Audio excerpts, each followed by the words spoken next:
Hi friends, ಯಾರೆಲ್ಲ ನನ್ನ channel ಅನ್ನು ನೋಡುತ್ತಿದ್ದೀರಾ, ಪ್ಲೀಸ್ ಸಪೋರ್ಟ್ ಮಾಡಿ. ಕಥೆಯು ಇಷ್ಟವಾದರೆ ಲೈಕ್ ಮಾಡಿ, ಸಬ್ಸ್ಕ್ರೈಬ್ ಮಾಡಿ.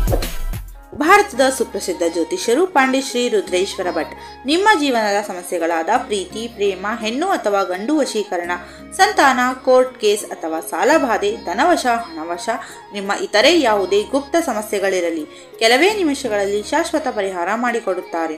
ಬೆಂಗಾಳಿ ಅಘೋರಿ ನಾಗಾ ಸಾಧುಗಳ ಜೊತೆ ವಿದ್ಯಾಭ್ಯಾಸ ಮುಗಿಸಿ ಗುರುದೀಕ್ಷೆ ಪಡೆದಿರುವ ಪಂಡಿತ್ ರುದ್ರೇಶ್ವರ ಭಟ್ ಅವರಿಗೆ ಈಗಲೇ ಸಂಪರ್ಕಿಸಿ. 7666112560 7676112560. ಪಂಪ್ ಹೌಸ್ ಅಲ್ಲಿ ನಾನು ನಡೆಸಿದ ಕಳ್ಳಾಟದಿಂದ ಏನಾಯಿತು? ನನ್ನ ಹೆಸರು ಮನೋಹರ. ನನಗೆ ಮದುವೆಯಾಗಿ ಒಬ್ಬಳು ಹೆಂಡತಿ ಇದ್ದಾಳೆ. ಅವಳು ಊರಲ್ಲೇ ಕೆಲಸ ಮಾಡುತ್ತಿದ್ದಾಳೆ. ನಾನು ಭದ್ರಾವತಿಯ ಮನೆಯೊಂದರಲ್ಲಿ ಕೆಲಸಕ್ಕೆ ಇದ್ದೆ. ನಾನು ಕೆಲಸ ಮಾಡುವ ಮನೆಯಲ್ಲಿ ಮನೆಯ ಯಜಮಾನಿ ಲೀಲಾ ಹಾಗೂ ಅವರ ಗಂಡ ಕೃಷ್ಣ ಇದ್ದರು. ಮನೆಯ ಹಿತ್ತಲಿನ ಗಿಡಗಳಿಗೆ ನೀರು ಹಾಕುವುದು, ಹಾಗೆ ಯಾರಾದ್ರೂ ಕೆಲಸಕ್ಕೆ ಬಂದರೆ ಅವರನ್ನು ನೋಡಿಕೊಳ್ಳುವುದು, ಇದೆಲ್ಲ ನನ್ನ ಕೆಲಸ ಆಗಿತ್ತು. ಅದೇ ಮನೆಯಲ್ಲಿ ಸಾವಿತ್ರಿ ಎನ್ನುವ ಇನ್ನೊಬ್ಬಳು ಕೆಲಸ ಮಾಡುತ್ತಿದ್ದಳು.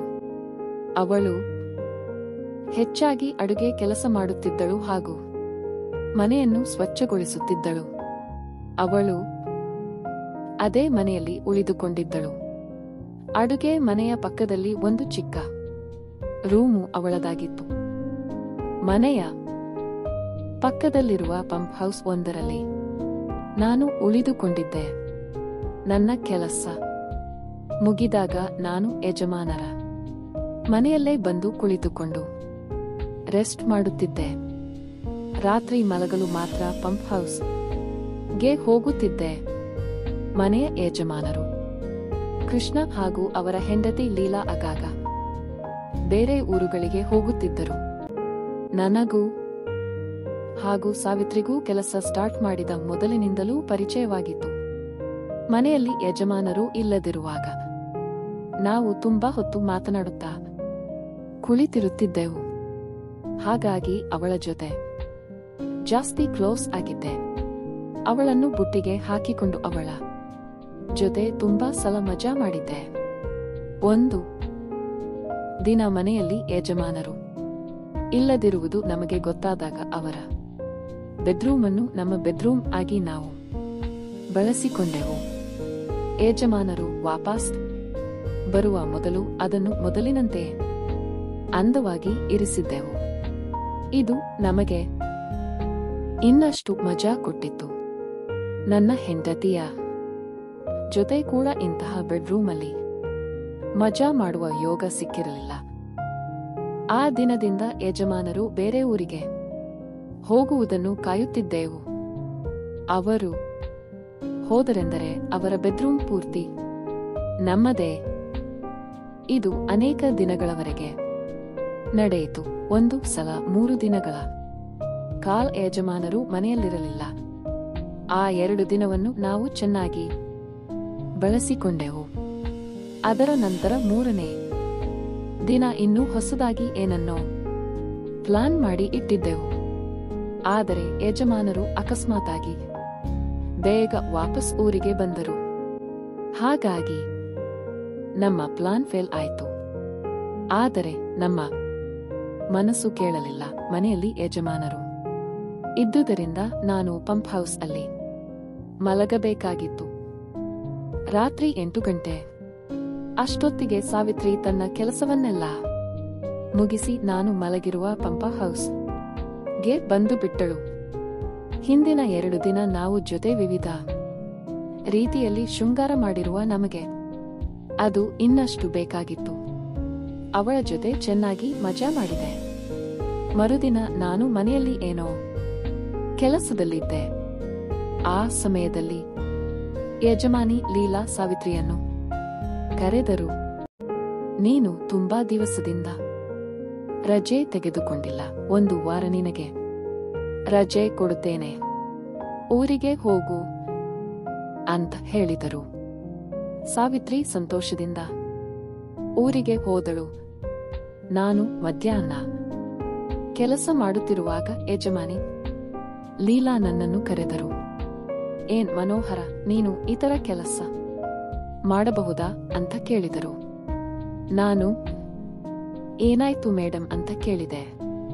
ನಿನಗೆ ಗೊತ್ತಿಲ್ವಾ ಅಂತ ಕೇಳಿದರು. ಯಾವುದರ ಬಗ್ಗೆ ಕೇಳುತ್ತಿದ್ದಾರೆ ಅಂತ ನನಗೆ ಗೊತ್ತಾಗಲಿಲ್ಲ. ಹಾಗಾಗಿ ನಾನು ಸುಮ್ಮನೆ ನೋಡುತ್ತಾ ನಿಂತೆ. ನಿನಗೆ ಸಾವಿತ್ರಿ ಅಂದರೆ ಅಷ್ಟು ಇಷ್ಟಾನಾ ಅಂತ ಕೇಳಿದರು. ಹಾಗೇನಿಲ್ಲ ಮೇಡಮ್ ಅಂದೆ. ಎಷ್ಟು ದಿನದಿಂದ ನಡೀತಾ ಇದೆ ನಿಮ್ಮ ಆಟ ಅಂತ ಕೇಳಿದರು. ನಾನು ಏನು ಆಟ ಮೇಡಮ್, ಆ ಥರ ಏನು ಇಲ್ವಲ್ಲ ಅಂತ ಹೇಳಿದೆ. ಸುಳ್ಳು ಹೇಳಬೇಡ, ಸತ್ಯ ಹೇಳು, ನಾನು ನಿನಗೆ ಬೈಯುವುದಿಲ್ಲ ಅಂತ ಹೇಳಿದರು. ನಾನು ಸುಮ್ಮನೆ ನೋಡುತ್ತಾ ನಿಂತೆ. ಪಂಪ್ ಹೌಸಲ್ಲಿ ನಡೆದಿದ್ದನ್ನೆಲ್ಲ ನಾನು ನೋಡಿದ್ದೇನೆ ಅಂತ ಹೇಳಿದರು. ಚೆನ್ನಾಗಿ ಎಂಜಾಯ್ ಮಾಡುತ್ತಿದ್ದೀಯಾ ಅಲ್ವಾ? ಒಳ್ಳೆ ತಾಕತ್ತು ಇದೆ ನಿನಗೆ ಅಂತ ಅವರು ನೋಡಿದ್ದುದನ್ನು ವಿವರಿಸಿ ಹೇಳತೊಡಗಿದರು. ನನಗೆ ಸ್ವಲ್ಪ ಭಯ ಆಯ್ತು. ನನ್ನನ್ನು ಕೆಲಸದಿಂದ ತೆಗಿತಾರೇನೋ ಅನ್ನಿಸಿತು. ತಪ್ಪಾಯ್ತು ಮೇಡಮ್, ಇನ್ನೇಲೆ ಆ ಥರ ನಡೆಯೋದಿಲ್ಲ ಅಂತ ಹೇಳಿದೆ. ಸರಿ, ಎಷ್ಟು ದಿನದಿಂದ ನಡೀತಾ ಇದೆ ಇದು ಅಂತ ಕೇಳಿದರು. ನಾನು 2 ತಿಂಗಳಿಂದ ಅಂತ ಹೇಳಿದೆ. ಸರಿ, ಸಾವಿತ್ರಿ ಅಲ್ಲದೆ ಇನ್ಯಾರು ಇಷ್ಟ ನಿನಗೆ ಈ ಮನೆಯಲ್ಲಿ ಅಂತ ಕೇಳಿದರು. ಮತ್ತೆ ಈ ಮನೆಯಲ್ಲಿ ಬೇರೆ ಯಾರು ಕೆಲಸದವರು ಇಲ್ವಲ್ಲ ಮೇಡಮ್, ಕೆಲಸಕ್ಕೆ ಇರೋದು ಸಾವಿತ್ರಿ ಮಾತ್ರ ಅಂತ ಹೇಳಿದೆ. ಅಂದರೆ ನಿನಗೆ ಕೆಲಸದವರು ಮಾತ್ರ ಇಷ್ಟಾನಾ, ಬೇರೆ ಯಾರು ಇಷ್ಟ ಇಲ್ಲವಾ ಅಂತ ಕೇಳಿದರು. ಅವರ ಮಾತು ಸ್ವಲ್ಪ ಒಗಟಾಗಿ ಅನ್ನಿಸಿತು. ನಾನು ಸುಮ್ಮನಿದ್ದೆ. ನಿನಗೆ ಮನೆಯ ಕೆಲಸದವರು ಮಾತ್ರ ಇಷ್ಟಾನಾ, ಮನೆ ಯಜಮಾನಿ ಇಷ್ಟ ಇಲ್ಲವಾ ಅಂತ ಕೇಳಿದರು. ನನಗೆ ಶಾಕ್ ಆಯ್ತು. ಆದರೆ ಮೇಡಮ್ ಅಂದೆ. ಆದರೆ ಗೀದರೆ ಏನಿಲ್ಲ, ನಾಳೆಯಿಂದ ಸಾವಿತ್ರಿಯನ್ನು ಕೆಲಸಕ್ಕೆ ಬರುವುದು ಬೇಡ ಅಂತ ಹೇಳಿ ಕಳುಹಿಸುತ್ತೇನೆ. ನೀನು ಅವಳ ಜೊತೆ ಏನು ಮಾಡುತ್ತಿದ್ದೀಯೋ ಅದನ್ನು ಎಲ್ಲವನ್ನೂ ನನ್ನ ಜೊತೆಯೂ ಮಾಡಬೇಕು ಅಂದರು. ಸರಿ ಆಯ್ತು ಅಂತ ಒಪ್ಪಿಕೊಂಡೆ. ಈ ಹಿಂದೆ ಕದ್ದು ಮುಚ್ಚಿ ಅವರ ಬೆಡ್ರೂಮಲ್ಲಿ ನಡೆಯುತ್ತಿರುವುದು ಇನ್ಮೇಲೆ ಧೈರ್ಯವಾಗಿ ಓಪನ್ ಆಗಿ ನಡೆಯತೊಡಗಿತು. ಹಾಗೆ ನೋಡಿದರೆ ಲೀಲಾ ಅವರಿಗೆ ಇದರ ಬಗ್ಗೆ ತುಂಬಾ ಆಸಕ್ತಿ ಇತ್ತು. ಅವರ ಗಂಡ ಇಲ್ಲದಿರುವಾಗ ಕೂಡಲೇ ನನ್ನನ್ನು ಬೆಡ್ ರೂಮಿಗೆ ಕರೆಯುತ್ತಿದ್ದರು. ಬಿಡದೆ ಎಂಜಾಯ್ ಮಾಡುತ್ತಿದ್ದೆವು. ಹಗಲು ರಾತ್ರಿ ಎನ್ನದೆ ನನ್ನನ್ನು ಕರೆದುಕೊಂಡು ಮಾಡಿಸಿಕೊಳ್ಳುತ್ತಿದ್ದರು. ಹೀಗೆ ದಿನಗಳು ಮಧ್ಯದಲ್ಲಿ ಕಳೆಯುತ್ತಿತ್ತು. ಒಮ್ಮೆ ನನಗೆ ಮಧ್ಯದಲ್ಲಿ ಊರಿಗೆ ಹೋಗಬೇಕಾಯಿತು. 1 ವಾರ ರಜೆ ಕೇಳಿದೆ. 1 ವಾರನ ಅಂತ ಯಜಮಾನಿ ರಾಗ ತೆಗೆದರು. ನಿನಗೆ ಗೊತ್ತಲ್ವಾ ಇಲ್ಲಿ ಎಷ್ಟು ಕೆಲಸ ಇರುತ್ತದೆ ಅಂತ ಅನ್ನುತ್ತಿದ್ದರು. ಅಂತೂ ಇಂತೂ ಅವರನ್ನು ಒಪ್ಪಿಸಿ ಊರಿಗೆ ಹೊರಟೆ. ಊರಲ್ಲಿ ಇರುವಾಗ 3 ದಿನ ಕಳೆದಿತ್ತು. ನಮ್ಮ ಮನೆಯಲ್ಲಿ ಫೋನ್ ಇರಲಿಲ್ಲ. ಎಮರ್ಜೆನ್ಸಿಗೆ ಬೇಕಾಗುತ್ತದೆ ಅಂತ ನಮ್ಮ ಪಕ್ಕದ ಮನೆ ಫೋನ್ ನಂಬರನ್ನು ಮೇಡಮ್ ತೆಗೆದುಕೊಂಡಿದ್ದರು. ಮೇಡಮ್ ನಮ್ಮ ಪಕ್ಕದ ಮನೆ ನಂಬರ್ಗೆ ಫೋನ್ ಮಾಡಿ ನನಗೆ ಬೇಗ ಕೆಲಸಕ್ಕೆ ಬರಲು ಹೇಳಿದರು. ನಾನು ಮೇಡಮ್ಗೆ ಫೋನ್ ಮಾಡಿ ಇನ್ನು 2 ದಿನ ಕೊಡಿ ಮೇಡಮ್, ಅರ್ಜೆಂಟ್ ಕೆಲಸ ಇದೆ ಅಂತ ಹೇಳಿದೆ. ಆಯಿತು, ಆದಷ್ಟು ಬೇಗ ಬಾ ಅಂತ ಒಪ್ಪಿಕೊಂಡರು. ನನ್ನ ಕೆಲಸವನ್ನು 1 ದಿನದಲ್ಲಿ ಮುಗಿಸಿ ಲೇಟ್ ಆದರೆ ಎಲ್ಲಿ ಕೋಪ ಮಾಡಿಕೊಳ್ಳುತ್ತಾರೇನೋ ಅಂತ 1 ದಿವಸ ಬೇಗನೆ ಕೆಲಸಕ್ಕೆ ಹೋದೆ. ನಾನು ಕೆಲಸ ಮಾಡುತ್ತಿರುವ ಮನೆ ಆದುದರಿಂದ ಅಲ್ಲಿಗೆ ಹೋಗುವಾಗ ನನಗೆ ಯಾವುದೇ ತೊಂದರೆ ಇರಲಿಲ್ಲ. ಮನೆಗೆ ಹೋದಾಗ ಅಲ್ಲಿ ಯಜಮಾನಿ ಕಾಣಿಸಲಿಲ್ಲ. ನಾನು ನನ್ನ ಕೆಲಸವನ್ನು ಆರಂಭಿಸಿದೆ. ಗಿಡಗಳಿಗೆ ನೀರು ಬಿಡುತ್ತಿದ್ದ. ನನಗೆ ಸ್ವಲ್ಪ ಹೊತ್ತಲ್ಲಿ ಮನೆಯ ಹತ್ತಿರದ ಒಂದು ಕಿಟಕಿಯಲ್ಲಿ ಏನೋ ಸೌಂಡ್ ಕೇಳಿಸಿತು. ಏನು ಅಂತ ಕಿಟಕಿಯಿಂದ ಕದ್ದು ನೋಡಿದರೆ ಆಶ್ಚರ್ಯವಾಯಿತು. ಮೇಡಮ್ ಯಾವುದೋ ಒಂದು ಹುಡುಗನ ಜೊತೆ ಇದ್ದರು. ಅಂಗಾತ ಮಲಗಿಕೊಂಡ ಮೇಡಮ್ ಮೇಲೆ ಆ ಹುಡುಗ ಮಲಗಿ ಮುತ್ತಿಡುತ್ತಿದ್ದ.